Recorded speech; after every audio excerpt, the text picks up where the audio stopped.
बीडच्या मस्साजोगचे सरपंच संतोष देशमुख हत्या प्रकरणानंतर बीड पोलीस दलात बदलांची लाट आली आहे। पोलिसांना थेट नावाने बोलवण्याच्या निर्णयानंतर आता राजकीय नेत्यांच्या अंगरक्षकांबाबतही पोलिसांनी कडक नियमावली केलेली आहे। बघूया या पोलीस प्रशासनाने काय निर्णय घेतलेले आहेत त्या संदर्भातला एक रिपोर्ट। नेत्यांचे बॉडीगार्ड आठवड्याला बदलणार,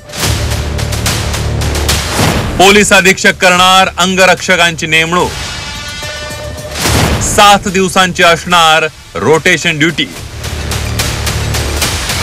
संतोष देशमुख हत्याकांड आणि पोलिसांशी आरोपींचे लागेबांधे उघड झाल्यानंतर बीड पोलीस दल आता अनेक निर्णयात बदल करताना दिसतंय।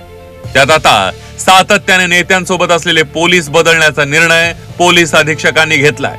यापुढे राजकीय नेत्याला दिल्या जाणाऱ्या अंगरक्षकांच्या नेमणुका स्वतः पोलीस अधीक्षक करणार आहेत। विशेष बाब म्हणजे 7 दिवसांनी या ड्युटीमध्ये बदल केला जाणार आहे।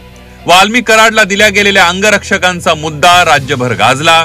वाल्मिक कराडला अंगरक्षक कशासाठी हा प्रश्न देखील उपस्थित केला गेला।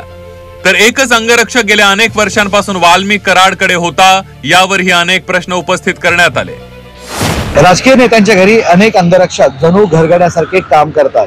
काही जण तर थेट ओएसडी पर्यंत गेलेले आहेत आणि या सगळ्या परिस्थितीत राजकीय नेत्यांना सुद्धा याचा फायदा होतो। त्यामुळे पोलिसांचा हा निर्णय राजकीय नेत्यांना रुचणार का याची चर्चा सुरू आहे।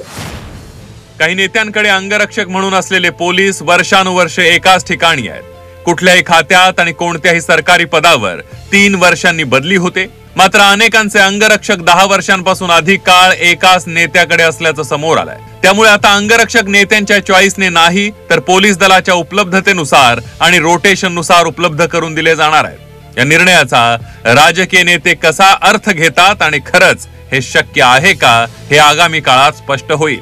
विशाल करोळे, झी 24 तास, बीड।